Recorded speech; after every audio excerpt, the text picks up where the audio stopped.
Hi everyone. I am with my skinny brew. I am clearly having going through this has been a week, and you can see even my hair is put up, which I don't even particularly do as often as I normally used to do when I was teaching in person. I am late with my what am I late with? Putting up my videos. So I am just so sorry. I got to put up my July 29th video, then this video. Yeah. So, anywho, I am so sorry. See, putting it in. Again, I got this cup from Crate and Barrel. Love me some Crate and Barrel. And I got this from Crate and Barrel. The whole set.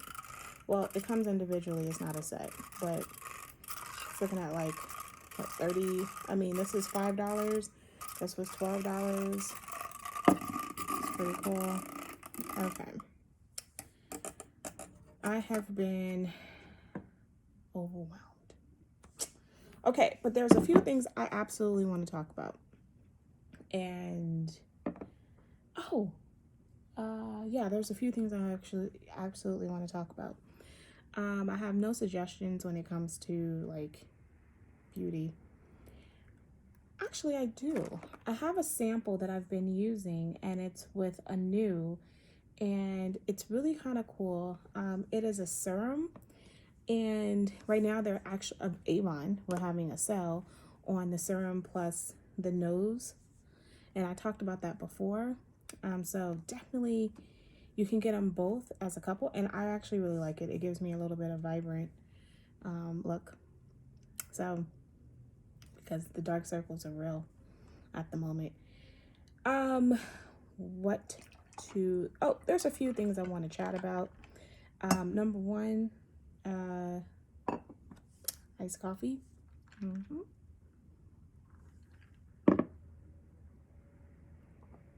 I didn't put as much water in it today, so it's definitely more concentrated, but it doesn't bother me.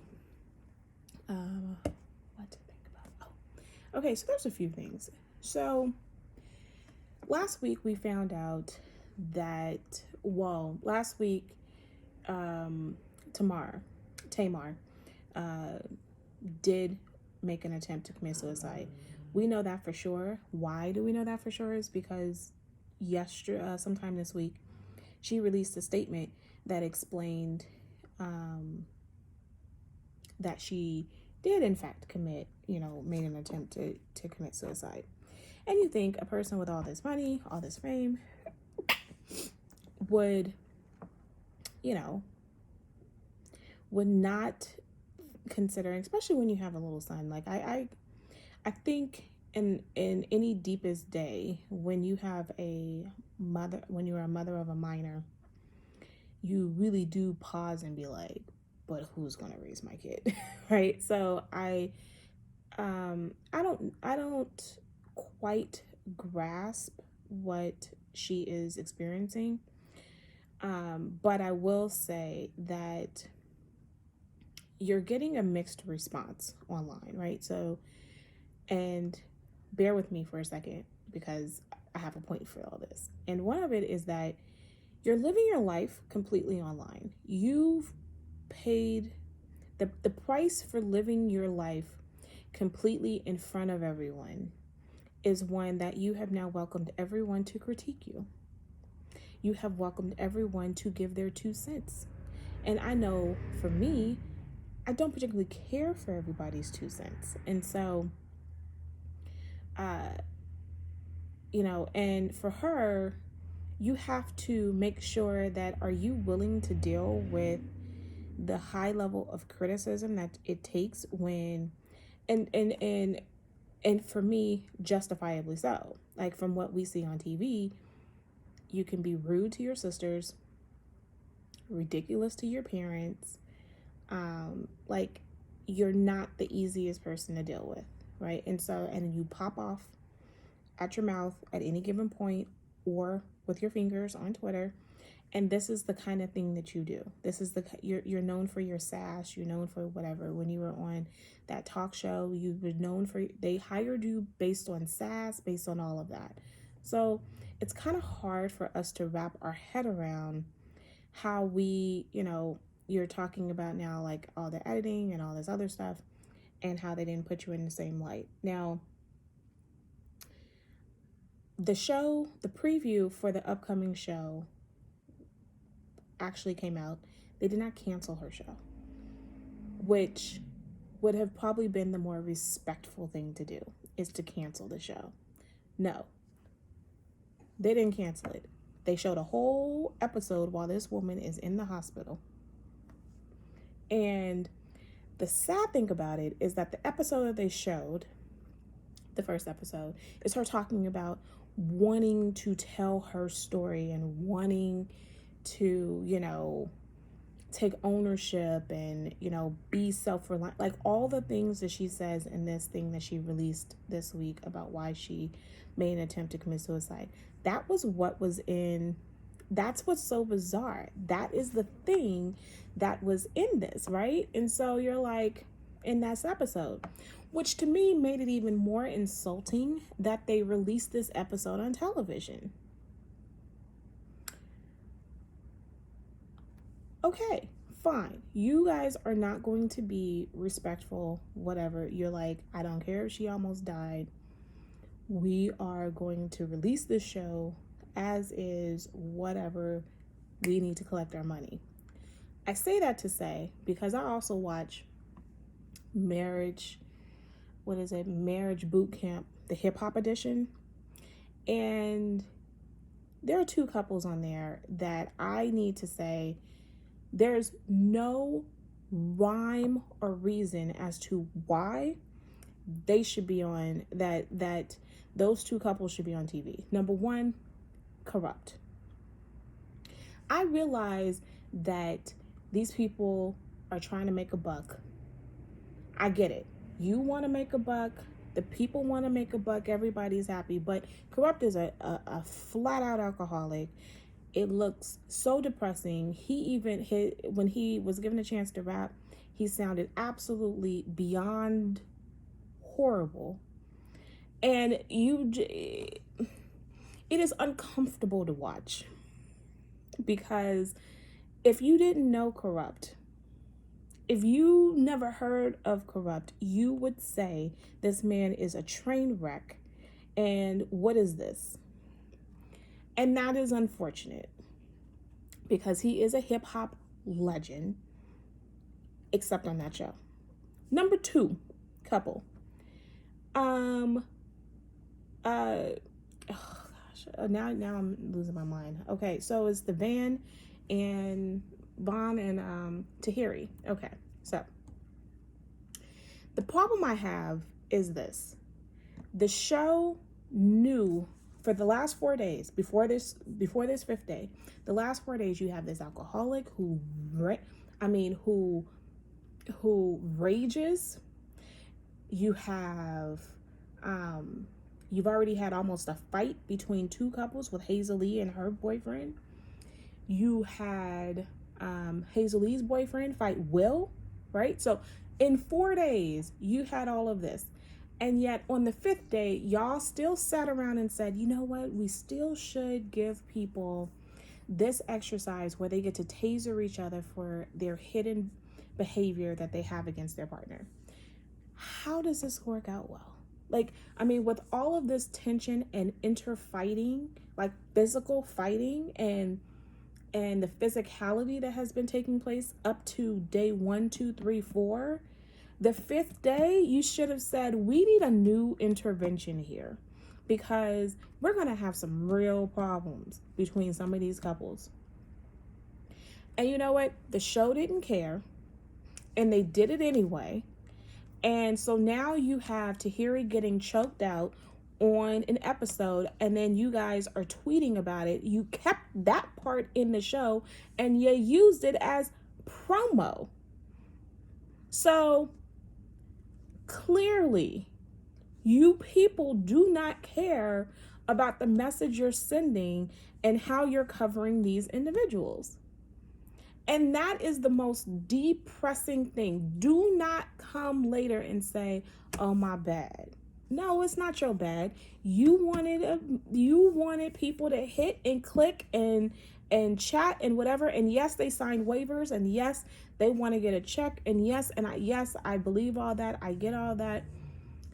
But the problem that I have with essentially it's this whole network. But I'm sure it's not just the network. It's with all these people's networks. But the problem, the underlying issue is that these people the networks clearly do not care. Absolutely do not care about the wealth and the health and the well-being of people, because you are willing to release a show while this girl is in the hospital because she was attempting to commit suicide, and you still release her show. You are still planning to release the full show in just 1 month. You didn't say, "Oh, we're going to pause it for a few months until she gets it together." No, it's one exact month. And then you're going to release the part where the girl gets choked out on television as promo. And you created an environment that set that up. And that's the thing. And then say, "Oh no, you still shouldn't have put your hands on her." And I'm not saying that he shouldn't have put his hands on her, but that show set up the environment for that incident to happen. They knew something definitely could have popped off because there were too many other things that were popping off before, and they didn't care. And so I think that the channel needs to be more held responsible for what they're doing for a rating. It's not that serious. Somebody could be absolutely injured. And as we saw, Tamar could have died. But you still got a show. And the show must go on. I mean, come on. Come on. It's ridiculous. Okay, putting that to the side. My last thing. I actually was reading a book. And I was reading this thing on Audible. And I so enjoy the Audible book. And what it is about is, it's about, bourbon and the making of bourbon. And it's free. It's a free Audible book. And, I download all the free Audible books and I'll listen to them, even though it's like, really, I don't really care about this topic. I was listening to it in the car and my husband, I was like, "Yeah, isn't this so interesting?" And he's like, "To who?" I'm like, "Oh, my bad, to me." I did not know. All this time I thought vodka was made from something different from, I thought vodka was made from rice. Well, nope. Lie. Right? And I was like, "Oh, okay, that's pretty interesting." And I didn't realize that there's really not a huge difference between how bourbon is made and whiskey is made and gin and vodka. Like, all of them are kind of cousins to each other, and I thought that was pretty an interesting thing. And I don't know. I mean, the guy typically, he talks about, what's so interesting about this is because he does kind of glances over the fact that he acknowledged slavery was a part of the history of how whiskey and bourbon was made. But he's like, "Yeah, and more needs to be done on this." And end of chapter, moving on to the next chapter. And it brings up a really interesting point. Like, T.I. is right now really, really aggressively saying, "Look, reparations needs to be needed. And if you're not going to do reparations, then you need to stop with the apologies." And you know what? I am one with T.I.'s argument. He is making absolute demands that I don't think that are unreasonable. Because I'm now at the point where I no longer want to see these, you have 54, you have in the tens or hundreds of billions of dollars, and you made it off of the insuring of slaves. Right? And And that money has multiplied and multiplied and multiplied and multiplied. And now at this moment, you're saying, oops, my bad, sorry. And it's like, come on, pause. Stop with the oops, my bad, sorry. And let's move towards, what does that mean? What does sorry mean to you? And I think that's a legitimate, great conversation that needs to be had. And so I recommend the Bourbon movie, the Bourbon book, and I'll put it in the comments if you're interested in looking at it. And actually, I completely recommend listening to T.I. talk about it on the Roland Martin show, where he's like, look, and I think a lot of people are at this point. How many times do you need to see people say, companies or organizations or schools or whatever, say, I'm sorry, my bad? No. There comes a time that my bad doesn't work. You know, the my bad is now, what does my bad, I'm sorry mean? Nobody cares for a statement. Are you going to do systematic changes to demonstrate you're sorry, right? Like what does sorry look like? Are you going to change curriculum? Are you going to change organizational structure? Are you going to change something about the institutional racism that's taking place? Like, I'm currently in the thick as a professor. I am actually making my voice heard at least one school right now. I mean, that is going to definitely have my focus. I may not change anything for my students, and that's okay. It's not okay. But I definitely want the board to begin to start recognizing that there is an institutional racism issue here. And if we want to take it, if we want to go there, which I did with the chair, and I was like, not only is this institutional racism, but we are now entering into a world where your student body is 80% Black and Latino, and it's now being ran by colonizers, because now the faculty is now more than 50% white full time. And when you are unable and unwilling to have that conversation about, race, when you are going to say, when you don't even acknowledge the Black faculty on this campus in this climate of Black Lives Matter, and have them try to take part and take leadership into having a discussion about equity practices, you're still letting white folks lead this discussion. It's a bit much, right? When you're not willing to diversify the curriculum and you're still offering British and American lit, and you're like, if you read a Black author, fabulous. But it's going to be a white professor teaching all three of them, because there's two sections of British lit, by the way, two different types of British lit. This is a bit much, and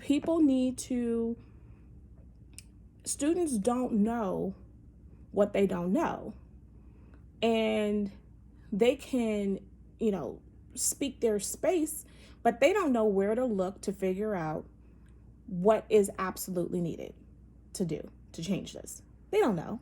They just make suggestions. They just can get angry. But us as faculty, we are much more aware of what can be done and what needs to be done and what should be done. And so it's becoming and the thing is, as a part-time faculty member, you are so oppressed in regards to being able to speak out, because you know that it's a strong chance that you may not be able to get a job there. Well, at this place, I feel, I believe in my heart of hearts that I've been blackballed anyway, because I've spoken out too much in the past. And so therefore, I feel at this point, I don't have much to lose, but a lot to gain. And the gain is that the students can begin to see themselves in the curriculum, and it should not be ran, this should not be ran directly by white faculty. There should be a greater attempt to have diversity within the organization, and it is what it is. And on that note, I will be coming back tonight because I have to do my reviews on Black is King,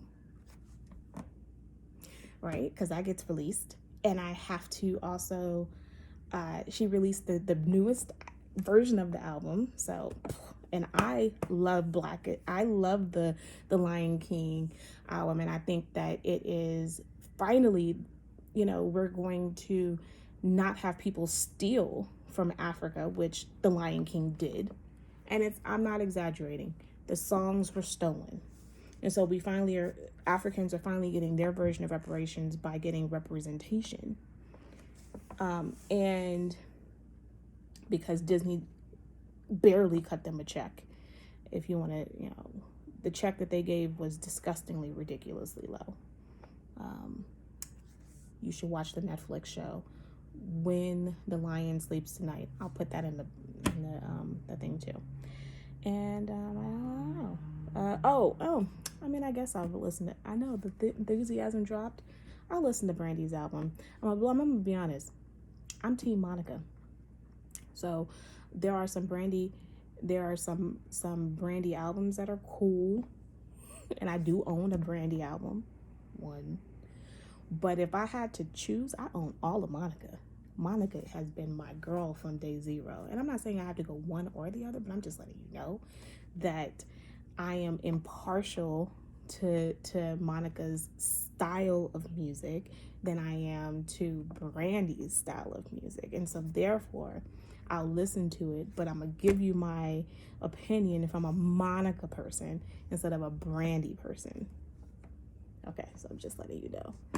So, I have a lot to do for you in the midst of, trying to put my life together.